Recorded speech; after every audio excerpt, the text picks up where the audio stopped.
बालेन पनि निस्किए उही ड्याङको मुला।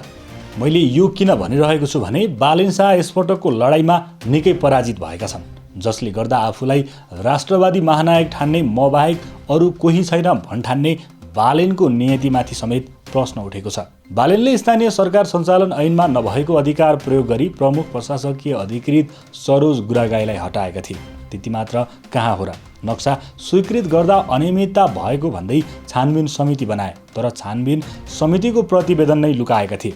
त्यसपछि सरकारले महानगरमा प्रमुख प्रशासकीय अधिकृत नपठाएको भन्दै प्रधानमन्त्री केपी शर्मा ओलीमाथि सामाजिक सञ्जालमा आरोप लगाएर बालेन आफू पानी माथिको उभानो बनिरहेका थिए। तर बालेनको नियत भने ठिक देखिएको छैन।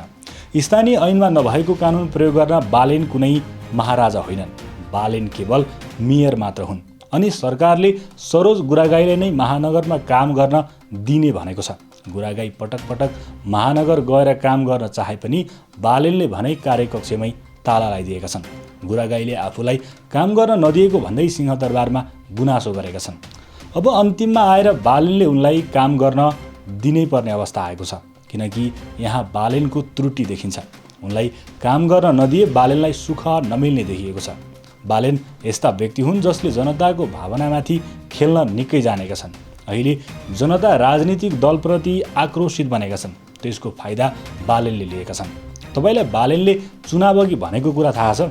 बालेनले चुनाव अघि भनेका थिए, यदि म मेयरमा निर्वाचित भइसकेपछि मलाई सर्वसाधारण नागरिकले पनि सहजै भेट्न पाउनेछन्, त्यसका लागि म रातिको 1 बजे पनि तयार हुनेछु। तर अहिले हेर्नुहोस् त बालेनको चर्तीकला।